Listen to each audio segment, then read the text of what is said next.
औज़ुबिल्लाहि मिनश्शैतानिर्रजीम बिस्मिल्लाहिर्रहमानिर्रहीम। एक बहुत बड़े पंडित जिनका नाम पंडित हरदयाल था, जो अभी दुनिया में नहीं है, लेकिन उन्होंने इतने बड़े पंडित जिनका डंका जो है पूरे शहर में बल्कि आसपास के बड़े बड़े शहरों में भी बजता था। इतने गहरे, इतने उन्होंने इस्लाम कबूल कर लिया तो बहुत से लोगों को जो है बहुत एतराज़ गुजरा कि इतने बड़े पंडित होकर इन्होंने इस्लाम कबूल किया, ऐसा कैसे हो गया। तो उनको जवाब पूछने के लिए लोगों ने पंडित विष्णु शास्त्री नाम के एक पंडित को भेजा। तो दोनों के अंदर जो है बातचीत हुई, और जाहिर बात है कि दोनों भी पंडित थे, तो दोनों की बातचीत कैसी कैसी किताबों की दलीलों से हुई होगी, हम इसका अंदाज़ा नहीं लगा सकते। तो पंडित हरदयाल जी के जो शिष्य थे, चेले, तो उनको पंडित जी ने वसीयत करके गए होंगे कि इस तरह की हमारी जो बातचीत हुई इसको किताबी शक्ल दे देना या इसका कलेक्शन कर लेना। तो उनका नाम है पंडित महाराज विकासानंद ब्रह्मचारी। उन्होंने अपने इस कलेक्शन के बारे में जो कहा, जिसे दो शब्द कहते हैं, वो आपके सामने पेश है।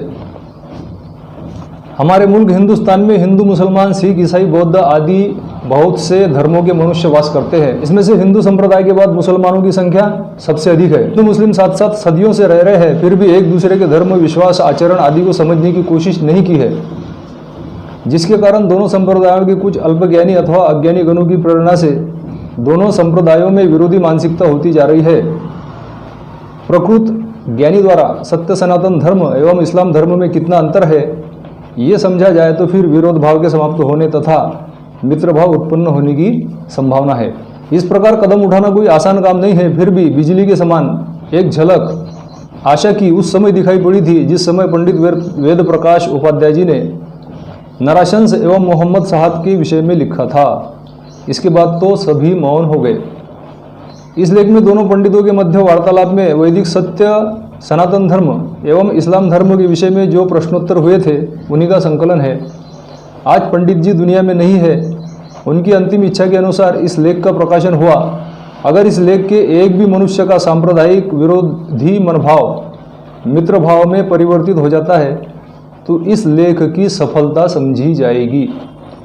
महान करुणामय ईश्वर हम सबको सही सत्य समझने की भी शक्ति प्रदान करे।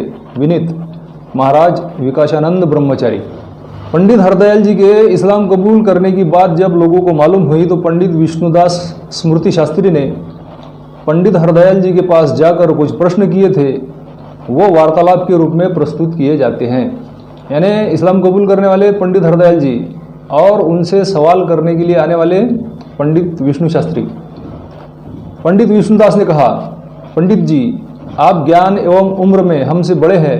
मैंने लोगों से सुना है कि आपने अपना धर्म छोड़कर इस्लाम धर्म स्वीकार कर लिया है, परंतु मुझे तो विश्वास नहीं होता है।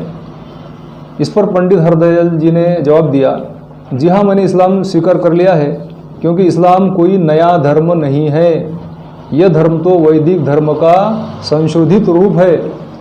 इस पर पंडित विष्णु शास्त्री बोले, ये आप क्या कहते हैं? कहाँ पवित्र वैदिक हिंदू धर्म और कहाँ इस्लाम? इन दोनों में आप कैसे तुलना कर सकते हैं?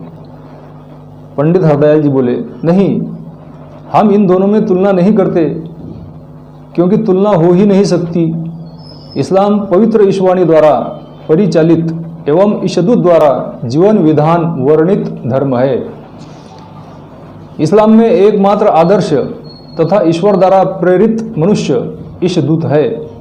इस धर्म के साथ किसी भी धर्म की तुलना करना तो असंभव है।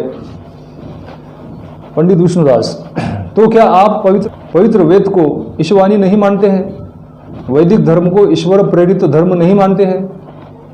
पंडित हरदयाल जी बोले, इस्लाम से पहले अर्थात अंतिम ईश्वानी एवं अंतिम ईशदूत के पृथ्वी पर आने से पूर्व ईश्वर प्रेरित समस्त ईश ग्रंथों एवं ईशदूतों पर विश्वास रखना ही इस्लाम में आस्था की शर्त है। पंडित विष्णुदास बोले, आप इस प्रकार मानते हैं तो विश्व के आदि ग्रंथ वेद एवं वैदिक हिंदू धर्म को त्याग क्यों किया, जिसे ईश्वर ने सबसे पहले भेजा है? पंडित हरदयाल जी बोले, अच्छा, आप भी तो एक वेद स्मृति के पंडित हैं तथा समाज को धर्म मार्गदर्शन कराने वाले हैं। आप ही पहले समझा दीजिए कि पवित्र वैदिक धर्म या सत्य सनातन हिंदू धर्म किसे कहते हैं। इसके बाद ही त्याग ग्रहण का निर्णय किया जाएगा। पंडित विष्णुदास बोले, वैदिक धर्म का मूल वेद है, इसलिए वेद स्मृति आदि के अनुशासन मानकर चलना ही वैदिक सत्य सनातन हिंदू धर्म है। पंडित हरदयाल बोले, आपने यथार्थ एवं सत्य बताया है, परंतु इस प्रकार हिंदू समाज आप दिखा सकते हैं। इस पर कुछ प्रश्न उत्पन्न हो ही जाते हैं। जैसे प्रश्न 1, हिंदू समाज में कुछ संप्रदाय भेद है। उदाहरण हेतु शैव, शाक्त, वैष्णव आदि संप्रदाय वेद को नहीं मानते तथा स्मृति शास्त्र के विधान के अनुसार चलते भी नहीं, तो इनको क्या कहा जाएगा। प्रश्न 2, कुछ ब्राह्मण स्मृति विधान के अनुसार जन्म, मृत्यु, उपनयन आदि संस्कार करते हैं, बस वहीं तक, परंतु ये लोग वेद स्मृति के अनुसार चलते तो नहीं, इन्हें क्या कहा जाएगा। प्रश्न 3, चारों वेदों में प्राचीन एवं प्रधान ऋग्वेद संहिता को माना जाता है, लेकिन ऋग संहिता में किसी मूर्ति उपासना करने का उल्लेख नहीं है। ऋग्वेद में 10 मंडल तथा 1028 सूक्त एवं 10,552 ऋग मंत्र है। इसमें केवल मात्र 10/90 सूक्त, जो कि पुरुष सूक्त नाम से विख्यात है, इस सूक्त में एक विराट पुरुष की कल्पना की गई है। ऋषि ने इस रूप को दोनों स्थान पर कल्पना कहकर छोड़ दिया है। यजुर्वेद संहिता में नत्तस्य प्रतिमा अस्ति कहकर मूर्ति को अस्वीकार किया है। मनुस्मृति में मूर्ति पूजक की निंदा की गई है। इसके बाद भी कुछ लोग मूर्ति उपासना करते हैं, इनको क्या कहा जाएगा। प्रश्न 4, जो वेद ईशावानी अवतरित हुआ था, क्या आज भी उसी रूप में वर्तमान है। प्रश्न 5, वैदिक उपासना पद्धति क्या थी। प्रश्न 6, ईश्वर एक है अथवा अनेक। पहले इन्हीं प्रश्नों का समाधान कीजिए। यहाँ पर हमारा ये जो पहला एपिसोड है, यहाँ पर हम रोकते हैं। अगली बात दूसरे एपिसोड में की जाएगी इंशाल्लाह।